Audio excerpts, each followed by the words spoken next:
tentang alat-alat kesehatan. Selamat menonton teman-teman. Perkenalkan, nama saya Vika Dewi Maharani dengan NIK 232303101029. Yang pertama adalah definisi alat kesehatan. Alat kesehatan adalah perangkat atau instrumen yang digunakan dalam konteks perawatan kesehatan untuk tujuan diagnosis, perawatan, pemantauan, atau pemulihan pasien. Alat kesehatan mencakup berbagai jenis perawatan, baik yang sederhana maupun yang canggih, yang digunakan alat tenaga medis, dokter, perawat, atau pasien itu sendiri. Alat kesehatan dapat digunakan di berbagai pengaturan, termasuk rumah sakit, klinik, fasilitas perawatan jangka panjang, atau bahkan di rumah. Contoh alat kesehatan yang pertama adalah stetoskop, sphygmomanometer, termometer, infus intravena, alat bedah pinset, liquid oxygen tank, kateter, defibrilator, alat bantu jalan keluarga, alat bantu pendengaran, dan pulse oximeter.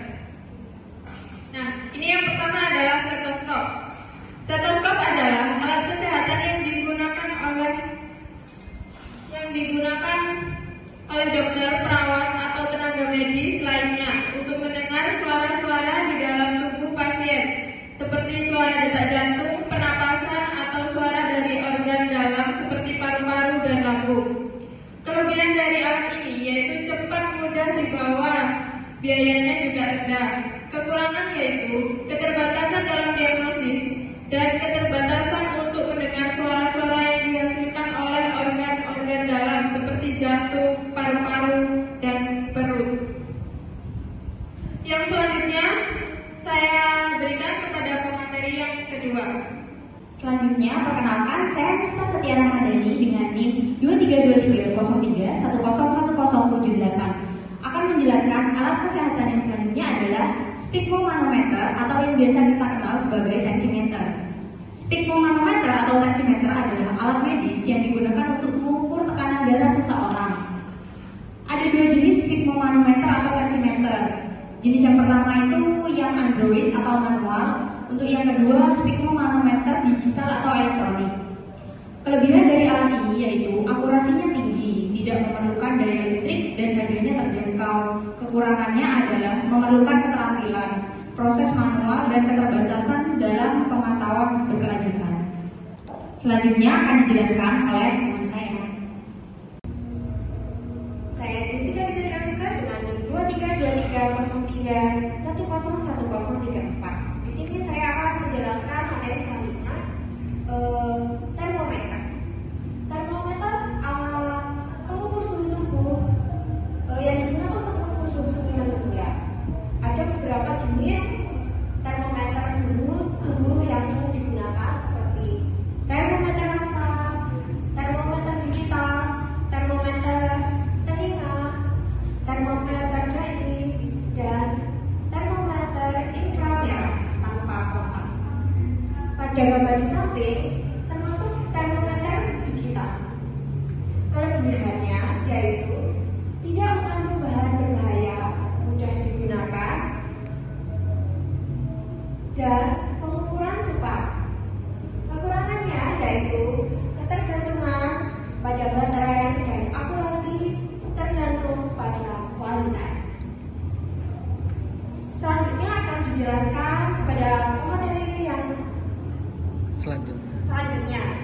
Perkenalkan, nama saya Anita Eka Putri Esa dengan NIM 23230310101090. Di sini saya akan menjelaskan tentang infus intravena. Namun yang ada di gambar ini adalah gambar selang infus yang fungsinya untuk memasukkan cairan, obat, dan nutrisi yang diberikan ke dalam tubuh seseorang melalui injeksi yang ke dalam pembuluh darah melalui jarum atau kateter yang dimasukkan ke dalam vena.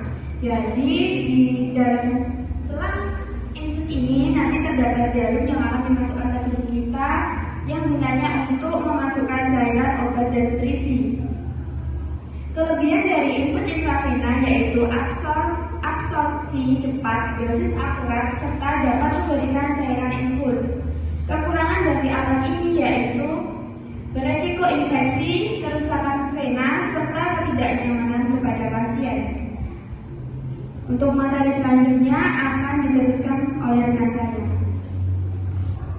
Perkenalkan, nama saya Lulu Sofia Davina dengan NIM 232303101060. Di sini saya akan menjelaskan tentang liquid oxygen tank atau wadah yang digunakan untuk menyimpan oksigen dalam bentuk cair LOX atau liquid oxygen pada suhu sangat rendah sekitar minus 183 derajat Celcius atau minus 290 derajat Fahrenheit. Fungsi dari tangki oksigen cair adalah untuk menyediakan suplai oksigen dalam bentuk cair yang dapat digunakan dalam berbagai aplikasi medis, industri, dan penelitian. Kelebihan dari alat ini yaitu kapasitas penyimpanan yang tinggi dan penyimpanan yang efisien. Namun, bentuk kekurangannya dari alat ini yaitu biaya yang mahal, keterbatasan mobilitas, dan juga ketergantungan infrastruktur. Perkenalkan, nama saya Indra Soli Cahya Masdiandari dengan NIM 232303101044. Di sini saya akan menjelaskan tentang kateter. Kateter merupakan sebuah tabung fleksibel atau pipa yang digunakan dalam konteks medis untuk mengakses atau mengalirkan cairan ke dalam atau keluar dari tubuh manusia atau hewan. Kateter digunakan dalam berbagai prosedur medis dan tujuannya bisa bervariasi tergantung pada jenis kateter yang digunakan. Kateter urin digunakan untuk mengalirkan urin dari kandung kemih ke luar tubuh. Ini biasanya digunakan pada pasien yang tidak dapat mengorek kandung kemih mereka secara normal, misalnya setelah operasi atau cedera. Kelebihan dari alat ini yaitu sebagai akses medis, pengobatan, serta ergonomis. Kekurangan dari alat ini yaitu dapat memungkinkan adanya infeksi, iritasi, serta risiko komplikasi. Materi selanjutnya akan disampaikan oleh teman saya. Baik, sebelumnya perkenalkan, nama saya Mekarini Kardiana dengan NIM 232301101095. Di sini saya akan menjelaskan alat medis yaitu defibrilator. Defibrilator adalah alat medis yang digunakan untuk mengembalikan irama jantung yang tidak normal atau menghentikan detak jantung yang tidak teratur melalui pemberian listrik. Tujuan utama dari penggunaan defibrilator adalah untuk menghentikan fibrilasi ventrikel atau takikardia ventrikel yang merupakan iritmia jantung yang serius yang dapat mengancam nyawa. Kelebihan dari penggunaan alat ini adalah yang relatif mudah, cepat, dan portabilitas. Namun ada juga kekurangannya, yaitu biaya yang cukup mahal. Sekian dari saya. Assalamualaikum warahmatullahi wabarakatuh. Perkenalkan, nama saya Muhammadul Faria dengan NIM 2303101010. Sini saya akan menjelaskan alat medis walker. Walker adalah alat bantu berjalan yang dirancang untuk membantu orang yang memiliki masalah mobilitas atau kestabilan saat berjalan. Alat ini umumnya digunakan oleh lansia. Kelebihan dari alat ini yaitu harganya terjangkau dan mudah digunakan. Namun ada kekurangannya yaitu kecepatan terbatas, butuh sedikit ruang, dan tidak cocok untuk semua pengguna. Perkenalkan, nama saya Irfan Budianto dengan NIM 232303101111. Di sini saya akan melanjutkan materi dari teman saya. Alat bantu pendengaran. Alat bantu pendengaran adalah perangkat yang dirancang untuk membantu orang dengan gangguan pendengaran mendengar suara lebih baik. Ada beberapa jenis alat bantu pendengaran yang tersedia dan pilihan terbaik akan bergantung pada tingkat keparahan gangguan pendengaran dan preferensi individu. Kelebihan dari alat ini yaitu dapat meningkatkan pendengaran dan baterai tahan lama. Kekurangan dari alat ini yaitu biaya yang relatif mahal, mengganggu penampilan karena terlihat jelas. Ada berbagai jenis alat bantu dengar, termasuk yang in the ear, IT, in the ear, BTE, dalam telinga, ITC, dan sebagainya. Baik, untuk materi selanjutnya akan dijelaskan oleh teman saya. Saya Januari Rizal Arga Wijaya, NIM saya 232310101089. Di sini saya akan melanjutkan penjelasan dari teman saya tentang pulse oximeter.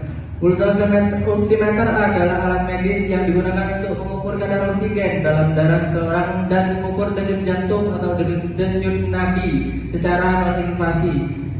Alat ini umumnya digunakan di rumah sakit, klinik, dan dalam pengawasan diri untuk mengukur tingkat oksigenasi darah pasien. Kekurangan dari alat ini yaitu akurasi terbatas dan mahal. Kelebihan dari alat ini yaitu cepat, mudah, dan tidak memerlukan jarum. Alat ini tidak menggantikan diagnosis atau perawatan oleh tenaga medis yang berkualifikasi. Terima kasih, sekian presentasi dari kelompok kami.